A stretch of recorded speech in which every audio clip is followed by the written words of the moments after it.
World's best law of attraction money and success coach అయిన ప్రముఖ షేక్ అన్వర్ గారిచే మే 18th హైదరాబాద్ లో జరగబోయే 1 day magic of law of attraction and millionaire mind workshop కి register చేసుకోండి.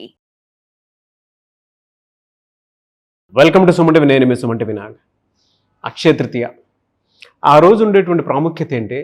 జనరల్గా ఒక్కొక్క రాశికి ఒక్కొక్క పరిహారం డెఫినెట్గా ఉంటుంది. అయితే ఈ ట్రాన్సిట్స్ ఉంటాయి చూసారా, గ్రహాల జనరల్గా మారే అవకాశాన్ని బట్టి షష్టగ్రహ కూటమి తర్వాత చాలా చేంజెస్ మనం చూస్తూ ఉన్నాం.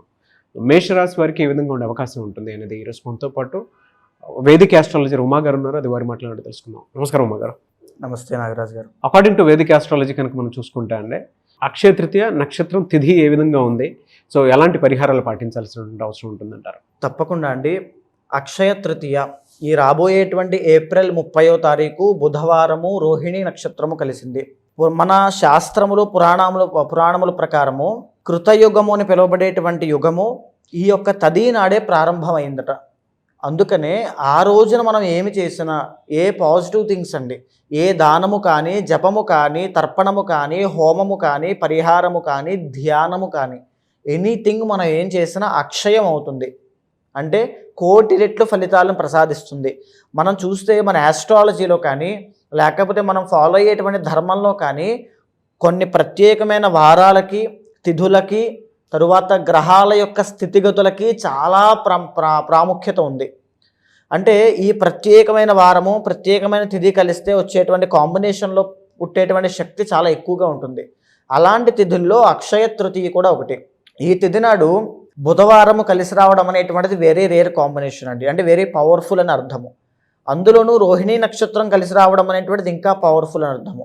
ఇలాంటి అక్షయ తృతీయ సందర్భంలో చాలామంది ఏమిటి అంటే, అక్షయ తృతీయ నాడు బంగారము కొంటే అక్షయం అవుతుంది అనే అపోహతో బంగారం కొంటూ ఉంటారు. కానీ అది నిజం కాదండి. బంగారము దానము చేసిన, గోదానము చేసిన, భూదానము చేసిన, అన్నదానము చేసిన, పాదరక్షలు చెప్పులు దానంగా ఇచ్చిన, జలదానము వాటర్ దానంగా ఇచ్చిన, గొడుగు ఎండతో బాగా ఇబ్బంది పడే వాళ్ళకి, షెల్టర్ లేని వాళ్ళకి షెల్టర్ కల్పించిన, అంటే పేదవాళ్ళకి భోజనం రూపంలో, అంటే బ్రహ్మ విష్ణు మహేశ్వర స్వరూపంలో ఏది కావాలంటే అది చేసి పెట్టిన, అంటే చనిపోయిన వాళ్ళకి అంత్యక్రియలకి వాళ్ళకి స్తోమత లేకపోతే వాళ్ళకి సహాయం చేసిన విపరీతమైనటువంటి శక్తి ఉత్పన్నమవుతుంది. ఆ మనిషిని జన్మలో అది కాపాడుతూ ఉంటుంది.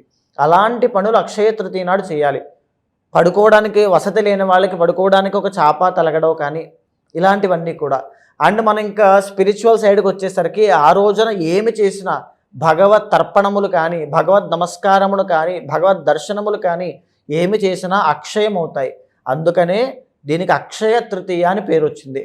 అయితే ఎవరైతే శివ సాయుధ్యాన్ని పొందాలి అనుకుంటూ ఉంటారో, అంటే శివుడి యొక్క సన్నిధికి శాశ్వతంగా వెళ్ళిపోవాలి, అనుభవించింది చాలు అనేటువంటి పరం కోసం కోరుకుంటూ ఉంటారో వాళ్ళైతే ఎస్పెషల్గా పెరుగన్నాన్ని, తర్వాత జలదానము, తర్వాత గోధుమలు, శనగలు దానం ఇవ్వడం వల్ల శీఘ్రమే శివ సాయుధ్యాన్ని పొందుతారు అని చెబుతోంది. అంటే వాళ్ళు మరణించిన తర్వాత అంతటి శక్తివంతమైంది. అయితే ఈ యొక్క తిథి నాడు కొంతమంది ప్రత్యేకమైనటువంటి దోషాలు ఉన్న వాళ్ళకి ఆ పరిహారములు ఆచరించడం వల్ల కొంతమంది ఏంటి అంటే, నాగరాజు గారు మీరు చూస్తూ ఉంటారు, ఎన్నో గుళ్ళకు తిరుగుతూ ఉంటారు, ఎన్నో పూజలు చేస్తారు, ఎన్నో హోమాలు చేయిస్తారు, ఎన్నో వ్రతాలు, నోములు, మొక్కులు ఎన్నో ఉంటాయి. పెళ్ళి అవ్వదు, సంతానము కలగదు, సెటిల్మెంట్ జరగదు. అంటే స్కిల్ ఉంటుంది, టాలెంట్ ఉంటుంది, కానీ ఏ పని ముందుకు వెళ్ళదు. అంటే ఒక యూనివర్స్ బ్లెస్సింగ్స్ ఏదో లోపించింది అనేటువంటి భావన. చాలామంది సూసైడల్ టెండెన్సీస్ వరకు వెళ్తూ ఉంటారు కూడా. అలాంటి వాళ్ళందరికీ కూడా ఇలాంటి అక్షయ తృతీయ అని పిలువబడేటువంటి తిథులు చాలా బాగా ఉపయోగపడతాయండి. ఇన్ఫ్యాక్ట్ వాళ్ళకి ఇంకో ఆప్షన్ లేదు.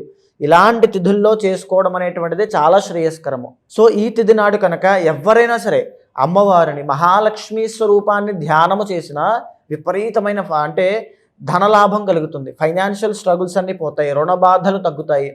లక్ష్మీ గణపతిని ఆరాధన చేసిన, లక్ష్మీ కుబేర హోమము చేసిన, లేదా అమ్మవారికి మామిడి పళ్ళ రసంతో అభిషేకం చేసిన, తామర పువ్వులు, కలువ పువ్వులతో అమ్మవారి కమలాత్మిక స్వరూపానికి అభిషేకం చేసి తర్వాత హోమము చేసిన, యాగములు చేసిన అద్భుతమైన ఫలితాలు ఉంటాయండి. చాలా ఎక్సలెంట్ రిజల్ట్స్ అనేవి వీళ్ళు చూస్తారు. అయితే చాలామంది మనం చూస్తుంటాం, చిన్న చిరు వ్యాపారస్తుల దగ్గర నుంచి పెద్ద బిజినెస్లు చేసే వాళ్ళక ప్రతి ఒక్కరికి ఫైనాన్షియల్ ఇష్యూస్ ఉంటాయి. మీరు బాగా గమనిస్తే సక్సెస్ఫుల్ బిజినెస్ మ్యాన్స్ తెలిసిన వాళ్ళు ఈ అక్షయ తృతీయని వదులుకోరండి. లక్ష్మీ కుబేర పూజ అనేటువంటిది ఇంట్లో చేయిస్తారు, వ్యాపార స్థలంలో చేయిస్తారు.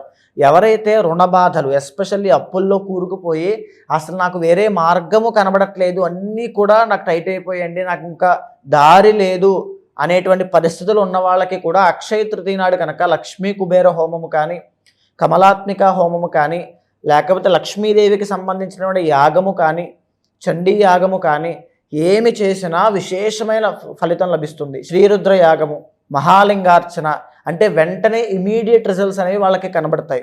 తరువాత మనం చూస్తే నాగరాజు గారు, బంగారం తాకట్టు పెట్టామండి, ఇల్లు అమ్మేసేటువంటి తనఖా దాంట్లో ఆ పరిస్థితుల్లో ఉంది, వేలం వేసేస్తున్నారు, మా బట్టల వ్యాపారం, మా బొటీక్స్ అన్ని క్లోజ్ అయిపోతున్నాయి, మేము డబ్బులు ఎక్కడో ఇన్వెస్ట్ చేసామో అవి రావట్లేదు, అవి ఒక ల్యాండ్ లిటిగేషన్స్లో కానీ సంథింగ్ ఎక్కడో ఇరుక్కుపోయాయి, డబ్బులన్నీ రావట్లా, కోట్ల రూపాయలు, చాలామంది కొన్ని వందల వేల మంది ఉన్నారండి ప్రాబ్లంతో.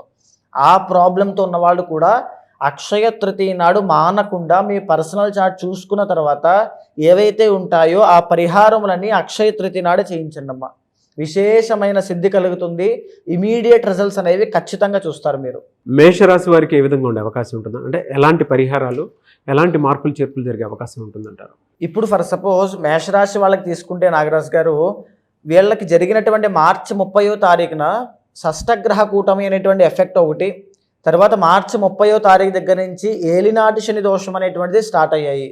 మీరు చూస్తే చాలామందికి షష్టగ్రహ కూటమికి బిఫోర్ అండ్ ఆఫ్టర్ లాగా వాళ్ళ జాబ్స్ పోవడము, హెల్త్ ఇష్యూస్ వచ్చి హాస్పిటల్స్లో జాయిన్ అవ్వడము, అంటే కంప్లీట్గా ఫైనాన్షియల్ డౌన్ అని చూడడం లాంటివి ఎంతోమందికి చూసాం.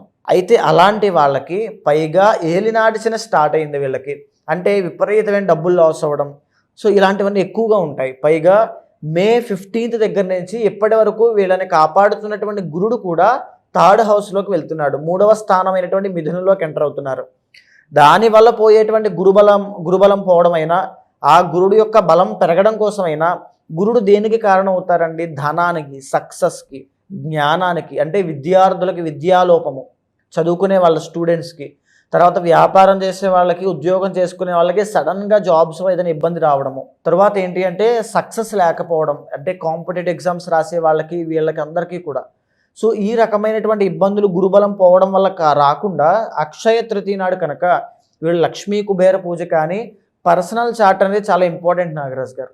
ఎందుకనంటే ఈ గోచారం అనేటువంటిది 40% రూల్ చేస్తే 60% పర్సనల్ చార్ట్ రూల్ చేస్తుంది. కాబట్టి ఆ పర్సనల్ చార్ట్ చూసిన తర్వాత ఉన్నటువంటి దోషాలకు అనుగుణంగా ఆ పరిహారములు, ఆ జపములు, ఆ పూజలు అక్షయ తృతీయ నాడు తప్పకుండా చేయండి అమ్మా. ఇమీడియట్ రిజల్ట్స్ అనేవి మీరు చూస్తారు. ఎంత పెద్ద ప్రాబ్లం అయినా దానికి సొల్యూషన్ కనబడుతుంది. ఎలా సార్, అంటే అందరికీ ఆ విధంగానే ఉంటుందా, లేదంటే అంటే మేషరాశి వాళ్ళకి సంబంధించి ఈ రకమైన పరిస్థితులు కనబడుతున్నాయి గోచార రీత్యా, కానీ ఎవరి ఇండివిజువల్ జాతకం యూనిక్గా డిఫరెంట్గా ఉంటుంది. సో దానికోసం పర్సనల్ చార్ట్ ఖచ్చితంగా చెక్ చేసుకోవాలి. సో ఇక్కడ మేషరాశి వాళ్ళకి ఇంకొక విషయం అండి, ఎప్పుడైతే ఏలినాటి శని స్టార్ట్ అయ్యి 12th హౌస్లో శని ఎంటర్ అయ్యారో రిలేషన్స్ అనేవి దూరం అవ్వడము, బంధాలు బాంధవ్యాలు దూరం అవుతాయి.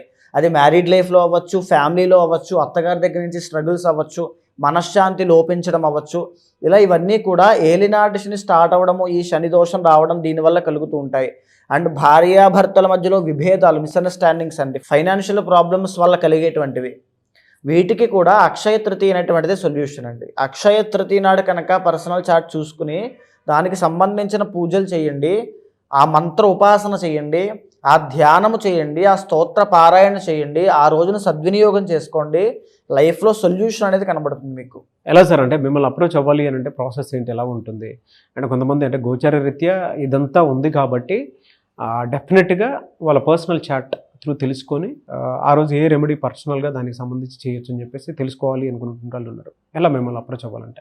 తప్పకుండా అండి, అలాంటి వాళ్ళు ఎవరైనా ఉంటే మనం మాట్లాడుకునేటువంటి అంశం అంతా కూడా గోచారం కోసం మాట్లాడుకుంటున్నామండి. కానీ మీ పర్సనల్ చార్ట్ అనేటువంటిది చాలా యూనిక్గా డిఫరెంట్గా ఉంటుంది. అక్కడ మీరు ఏ సమస్యతో ఇబ్బంది పడుతున్నారో దానికి కారణం ఏమిటి అనేటువంటిది తెలుస్తూ ఉంటుంది. ఆ పర్సనల్ చార్ట్ చూసిన తరువాత మాత్రమే ఆ పరిహారములు, నిర్దిష్టమైన పరిహారములు ఆచరించండి. ఇమీడియట్ రిజల్ట్స్ వస్తాయి. పర్ఫెక్ట్ పరిహారం ఆచరించినప్పుడే మనకి రిజల్ట్స్ అనేవి కనబడుతూ ఉంటాయి.